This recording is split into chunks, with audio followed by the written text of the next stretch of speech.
way to make a podcast? Let me explain. It's free. There are creation tools that allow you to record and edit your podcast right from your phone or your computer. The Anchor will distribute your podcast for you, so it's easy to be heard on Spotify, Apple Podcasts, and many more. You can make money from your podcast with no minimum listenership. It's everything you need to make a podcast in one place. Download the Anchor app or go to anchor.fm to get started. Thank you very much.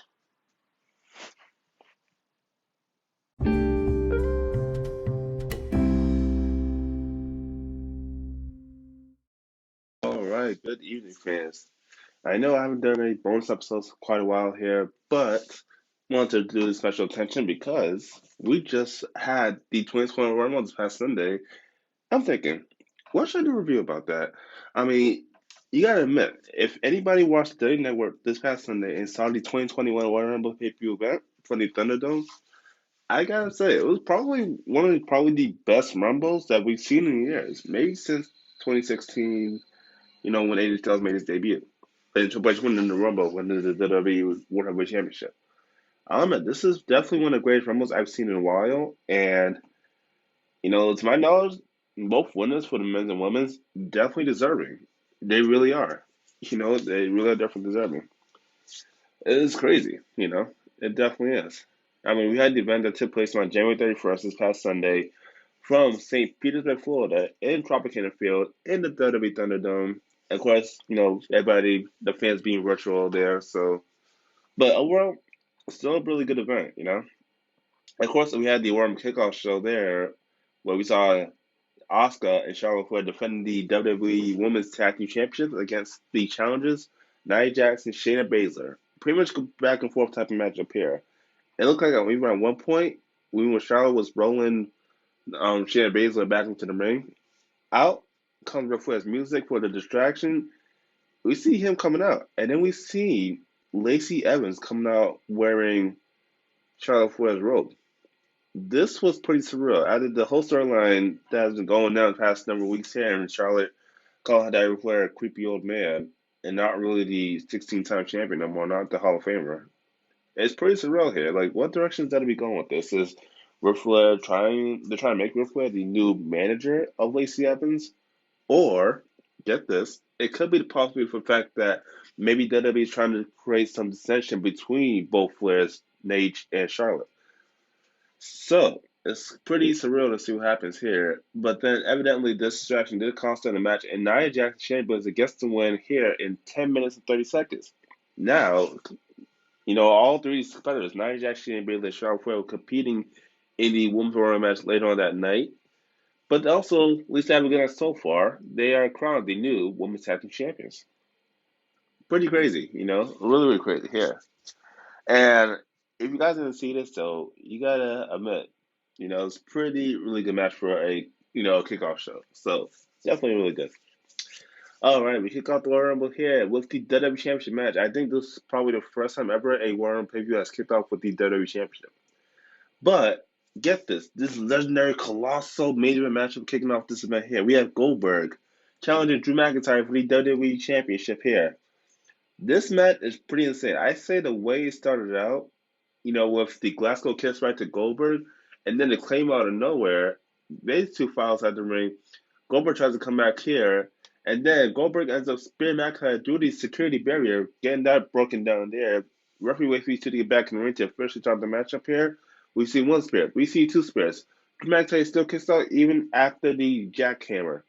Pretty crazy here. Even Goldberg one time kicked out of the Claymore kick until Drew McIntyre finally had another one for the 1, 2, 3, and 2 minutes and 32 seconds. You gotta admit, if you watch a Goldberg match nowadays, you are gonna see a lot of these short matches. True, but you can't really underestimate the fact that at least now in McIntyre's career, he can say he officially defended the championship against Goldberg and won. I think for me, a match like that for the guy like Drew McIntyre, that's a huge accomplishment in his career, especially since we are now officially on the road to WrestleMania. You want to get that momentum. We don't know what's going to happen to McIntyre at WrestleMania, or will he even be WWE champion by the time WrestleMania comes? Get this, people. We still have the Elimination Chamber, and we have Fastlane, two babies before WrestleMania, April 10th and April 11th. So it's going to be pretty surreal. But as I said, even though I think a little bit wanted me to Goldberg to win that match and finally win the championship. The only championship he's never won. But I'm actually glad that WWE made at least Drew McIntyre keep his title ring here because Drew McIntyre's title ring has been legit throughout the entire year of 2020. And 2021, I hope it's the same way. So kudos to McIntyre. And I think after the match, if you've seen those two shaking hands and hugging, I think Drew McIntyre definitely earned the respect of Goldberg. Pretty surreal here. Next matchup, we got the SmackDown Women's Championship on the line as Sasha Banks defends against Carmella with Reginald by her ringside. Pretty good match back and forth. But we even see spots even in this match where Carmella almost won here. Reginald tried to cheat also, but he got kicked out of ringside by the referee here. And Sasha manages to put on the bank statement and make Carmella tap out in 10 minutes and 25 seconds here. You can't deny the fact that not Charlotte. Sasha Banks has now entered the 100 days into our SmackDown Championship ring. Pretty cool here. So I think this is probably the second or third time she's beating Carmella successfully at the Women's Championship. I think maybe any good in Women's Division will step up and we'll see some new challenges here. It could happen. It really can. So, it's pretty surreal. And Sasha Banks is still SmackDown Women's Champion. And maybe Carmella will get another title shot in the future. Who knows? But at least I think from here on out, we should probably see a new challenger for, Sasha Banks for a championship goes. So, not too bad, to say the least here.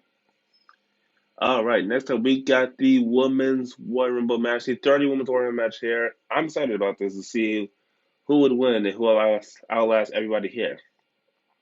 And let's just say this Royal Rumble did not cease to exist out of the amount of surprise that it would be in the Royal match. I gotta admit, this is probably by far the greatest Women's Royal match since 2018. I really gotta put it up there. 2018 is really that good. First up, number one, surprisingly, we have Bayley coming out number one here. And we have Naomi, the return of Naomi. We haven't seen Naomi wrestle since June or July of 2020. And now she finally makes a return here as part of the Raw roster. And we have Bayley, number one, Naomi, number two, starting off this Royal matchup here. Now, of course, every 90 seconds, a new superstar comes out. Being eliminated by having both your feet touch the floor over the top rope.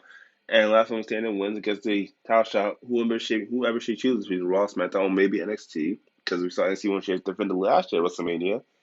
And this year, First 37, we are officially on the road to that event. So it's pretty surreal here. All right, these two start off the matchup first. Outcome of three, Bianca Belair on SmackDown. Fourth, we got Billie Kay coming, and she used her strength. This is the thing. Billie Kay did use her same strategy from 2 years ago, which she did enter the Royal Rumble right away. But, she would take her time and wait for somebody to come out here. And we got number 5, NXT's Shotzi Blackheart entering the Royal Rumble at number 5 from NXT here. And with her saying she did Billie Kay a little bit surprised here, so pretty surreal. Number 6, we got out the one half of New Women's Tag Team Champion, Shayna Baszler, number 6 here. So pretty cool to see this matchup here. We got number 7, surprisingly, NXT's Toni Storm. This is pretty surreal here. You got Shotzi Blackheart and Toni Storm. Very impressive women's matchup here. So, yeah, it's pretty surreal. It really is surreal. Oh, man.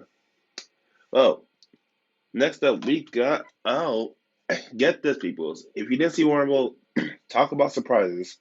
We would have the return of Jillian Hall. If you don't remember Jillian Hall, go back to WWE Talent 5, Talent 6. She was the image consultant of John Bradshaw Lee for one point.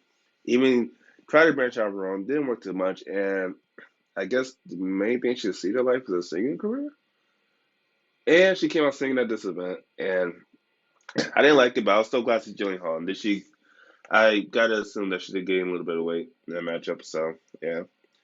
Out number 9 comes Ruby Riott from SmackDown. And number 10, this is probably my favorite surprise. We have Victoria. That's right, Victoria, one of the most dominating women's champions of all time. Oh man, her career definitely legendary when it comes to WCS 3. Beat your stretch in the first pay-per-view event at Survivor Series Challenge 2 in that hardcore rules match. Amazing. Just simply amazing Victoria to see here tonight. And she got a couple of Widow's Peaks in on a couple of superstars there, so pretty cool. Our number 11 calls Peyton Royce here. We even saw a reunion between, Billie Kay and Peyton Royce here. Even though they're both on separate brands, they tried to be iconic. Not so much here. Number 12, NXT Santana Guerrero, who I haven't seen in a while too, but she comes back to match up here and it's pretty dominant for the most part for about a couple minutes before she got eliminated. Number 13, SmackDown's Liv Morgan here. And get this, number 14, Rhea Ripley from NXT here. It's crazy. She still listens part of the NXT roster, so I guess she's not fully done with NXT yet, as I assumed about maybe 3 or 4 weeks ago, but she comes out here. And number 15, last year's Royal Rumble, Charlotte Flair, who's looking to win the Royal Rumble twice again this year.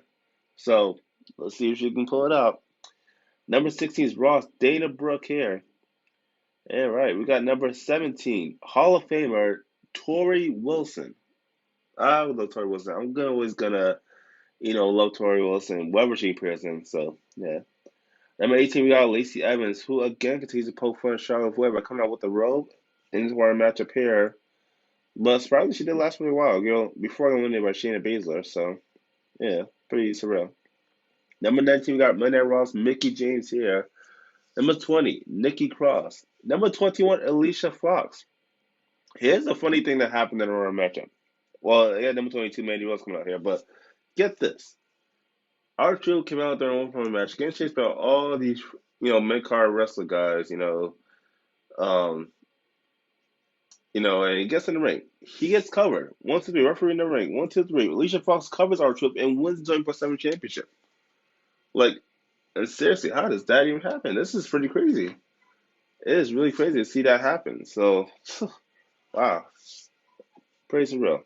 Alicia Fox winning the 20% championship. They're on the one going match. I think that's pretty historic in my book. That's another championship to her accomplishment, other than being a former league champion 11 years ago in WWE. So, pretty amazing. Number 23, we got NXT Dakota Kai. I love Dakota Kai. I think right now my favorite heel woman in NXT would have to be Dakota Kai. I think I see her rising new heights this year in 2021. Number 4, we got Carmella, who initially challenged for the SmackDown Championship but failed. So I guess that'll be let her enter the Women's Royal Rumble matchup here to prove her luck. Number 25, we got Tamina. Number 26, Lana. Here's the interesting thing. Lana will get revenge by eliminating both Shayna Baszler and Nia Jax from the matchup. This is pretty surreal. Number 27, you got the evil sister, Alexa Bliss, coming out here. Everybody's being up her fresh. She was going to get mad, but luckily Ripley did not let it fat. Ripley will eliminate Alexa Bliss here in a minute 2 seconds. This is probably Alexa Bliss' shorter remote appearance as far as anything goes. I'm going to tell you, you've got NXT's Ember Moon coming out here. It's always good to see Ember Moon. I think she's one of the most best wrestlers on the roster of NXT. So, number 29, we got Nia Jax here. And, of course, number 30, Natalya, who earned it on WWE backstage against Tamina this past Saturday night. So, all coming out here. It came out to the Final Four of Natalya, Rhea Ripley, Bianca Belair, and Charlotte Flair. Pretty cool. Natalya gets eliminated here. It comes to a 3-way between Flair, Belair, and Ripley. Those two team up, Rhea Ripley and Bianca Belair, to team up against Charlotte Flair. Eliminate Charlotte Flair from the Rumble. Came down to those two. And surprisingly, Bianca Belair eliminates Rhea Ripley to win the 2021 Royal Rumble match. I gotta admit, out of any Royal Rumble match I've seen, this is probably one of the best ones. Probably not one of the best ones, but probably the best ones Royal match I've seen in a while. I think out of any superstar, Bianca Belair, if you see her Chronicle episode on the WWE Network, pretty surreal what this woman's went through in her entire career. And on top of that, she is really one of the most athletic wrestlers on the roster. She put the EST in everything. And but this one, she is going to put the EST in WrestleMania. So that's amazing. I actually did cry a little bit because Bianca Belair, if anybody, deserves this win. And she did for number 3. Admit, she outlasted for 56 minutes, 52 seconds. That is actually a record for the longest woman time in a Royal match, a single Royal match at that too. Overall in singles. So it's pretty amazing, She really deserves victory out of anything.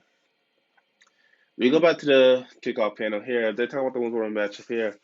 R-Truth luckily got his belt back, but get this. Peter Rosenberg will cover R-Truth with her free during the kickoff panel and win 20% championship. Not many fans, I assume, didn't like this because they don't like Peter Rosenberg. But you gotta admit, Peter Rosenberg saw an opportunity, got it. So give it up to the guy, Being on Hot 97, all that, Sirius XM, his own radio show, but really, really cool. It really is. All right, next up, we get to the last man standing match for the WWE Universal Championship between the champion Roman Reigns and challenger Kevin Owens here. We see Kevin Owens coming out here and Roman Reigns out there. This match was pretty surreal. First, these two guys started in the ring, beating up each other down. They took it to the outside of the ring, into the audience of WWE Universe Virtual. Get to the highest point. Kevin Owens managed to throw, no, Roman Reigns managed to throw Kevin Owens off like maybe 15 feet into two tables. These two fight to the back. We see one of the most destructive things I've ever seen in a long time. This is probably something that you probably see back in the Attitude Era. That Roman Reigns with a golf cart ran down Kevin Owens. Kevin Owens luckily got off for the 10 count here. These two fight. Kevin Owens still beats him, but on an empty announce table, I guess inside the Tribal Kingdom field. Owens climbs the highest of the highs on this elevated tractor, whatever you want to call it, and Swanton's bomb off top of that through the announce table to Roman Reigns. Roman Reigns still gets up before the 10 count. These two go back into the arena here at the WWE Thunderdome. Roman Reigns has handcuffed. We'll see who's going to handcuff Kevin Owens like he did before. But Kevin Owens manages to switch the table there. He managed to handcuff Roman Reigns to the bottom part of the steel post where the stage set is. Referee gets down to a 9 count. Roman Reigns ends up pulling off free, smashing his head into one of those steel support beams. Kevin Owens coming out, I'm not Kevin Owens, Paul Heyman's coming out here, taking apart the thing. Roman Reigns locking in the guillotine to make Kevin Owens go to sleep, gets the 10 count, and retains the Universal Championship. I gotta admit, for a last man match, this was pretty hardcore. It was. I gotta give this match a 4 out of 5 star because, not many last man matches you see nowadays are as good as opposed to what happened back in the days. But I gotta admit, the stuff that you see now was kind of like reminiscent of what you would see in the Attitude Era. So 24 minutes, 54 seconds, Roman Reigns is still Universal Champion. You gotta like the guy, but you gotta admit, Roman Reigns' title ring has kind of been legit too, because he has fought the best of them. And this match did not disappoint. So a part of me wants Roman Reigns to still be champion by the time WrestleMania comes around. But if he loses it, then it's all for a game, I guess. So yeah, pretty crazy. All right, we get to the men's 30-man War Room matchup here. And initially, it was announced on backstage that Randy always started off one and Edge would start off two. But I'm guessing because of reverse decision made, we have Edge coming number one and Randy coming number two. That's crazy. Edge did not wait for Randy to come out here. As he was needing him up the stage. These two have fought 2 minutes until, officially going to the ring together. They're back outside the ring here because Sami Zayn comes on number three. Mustafa Ali comes on number four. And all three just got double team on Edge. And it's pretty crazy here. It really is. Number five comes out Jeff Hardy here. Number six, Dolph Ziggler. And mind you, let me take a break from this real quick because Randy Orton's knee, I guess, was hurt during the match before Jeff Hardy came out and was sent to the back here to elevate it. Mind you, Randy Orton was out most of the matchup. He really was. He had no eliminations, but he was technically out most of the matchup here. So it's pretty crazy. We have Dolph Ziggler comes out number six. Shinsuke Nakamura from SmackDown comes out number seven. Get this, you gotta talk about surprises. This probably had to be one of the big surprises of tonight. WWE legend, I guess not legend, but legend, Carlito comes out here, and I gotta admit, Carlito looked jacked. For the guy at his age that was the WWE era from 2004 through 2011, this guy looked really ripped. It's amazing to see Carlito's back. Even with the apple, he didn't really use the apple in the match, but at the same time, it was really good to see Carlito having parents there. He lasted about 10 minutes, so it's really cool. Really cool. Next, we got Manny Ross April comes on number 9. Big E comes on number 10. We have John Morrison comes on number 11. Ricochet from Raw on number 12. Elias from number 13. Manny Raw comes out. And lots of surprises. You wouldn't at least not expect the NXT represents match here. We got Damian Priest makes his main roster debut in the Rumble here. And it's amazing. Damian Priest did really, really good in this matchup here. Eliminated 4 people in less than about 15 minutes in his matchup. So it's really good to see a guy like Damian Priest step up and be that guy. Number 15, The Miz. Number 16, Riddle. 17 was probably my pick, Daniel Bryan. Yes, yes, yes. Number 18, if you gotta do a Rumble, you gotta have that one big monster. If you really want to have one Rumble, you gotta go with probably the greatest superstar ever in Rumble history, the Big Red Machine King. Kane comes back here, mask and all, It was really cool to see Kane. I actually loved it. Even though he wasn't in there that long, getting eliminated by Damian Priest, but it's still good to see the monster, eliminate two people and, just come back and dominate in this matchup. It's really amazing. Number 19, King Kong from SmackDown. Number 20, Otis from SmackDown. And number 21, even Dominic Mysterio. Rey Mysterio's son makes an appearance matchup here too, so it's really good. Number 22, Bobby Lashley for Monday Night Raw, United States Champion here.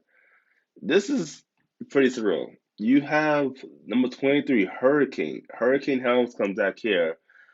And I don't know what he was trying to accomplish, but he did try to pull what he did 9 years ago with Triple H and Stone Cold Steve Austin's double shoulder for him. Not so much good in this matchup here, as he tried to do it to Bob Lashley and Big E, but they both eliminated him. So, yeah, in less than about 30 seconds. So, a short time matchup here. Number 24, this was a huge shock because we really thought this guy was retired. Edge's best friend Christian comes back to match at number 24. And if you see the camera shot on Edge, as soon as Christian makes his entrance down the ring, you see Edge smiling a little bit because he finally got some help in that matchup after getting beat down most of the matchup there. I think it was about maybe 40 minutes up to this point, 45 minutes. So, pretty amazing. Number 25, Ross AJ Styles. Number 26, Rey Mysterio from SmackDown. 27, Sheamus from Monday Night Raw. 28, Cesaro. 29, the return of Seth Rollins. Seth Rollins and Becky Lynch Money just had a baby a month ago. Seth Rollins is back in action on SmackDown, coming back with the same music and all. Pretty cool. And number 30, you're going to have a number 30 pick. As big as somebody is, the monster Muppet Braun Strowman back in action. You have the Rumble. Clearing house like he did this past Friday Night SmackDown on Fox.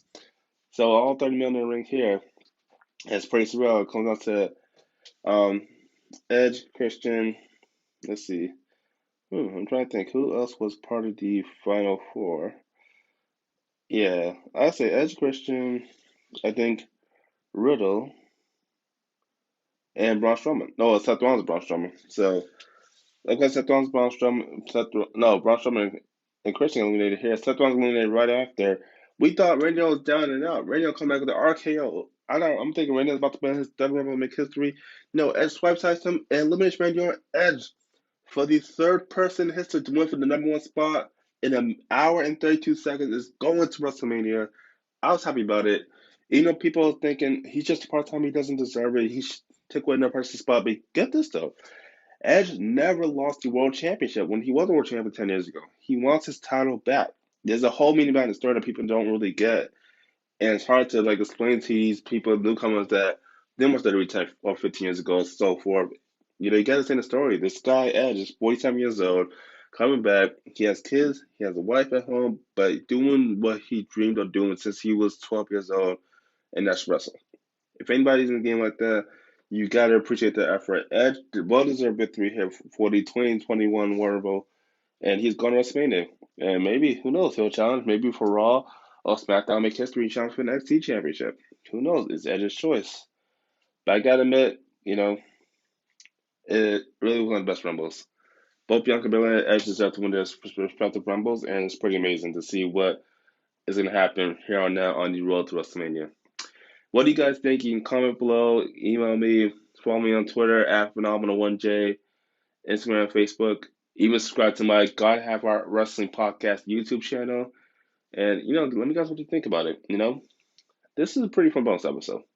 I'm going to do more, guys, just for having a hard work schedule, but I will be here. Don't forget, tomorrow I'm going to do a special full episode on the shocking and surprising show-stealing matches of the last decade, 2010 to 2020. And I'm pretty sure you guys remember some of them, or at least most of them. I hope you guys do, even though when I talk about it, my opinion, but you guys comment your opinions on there too.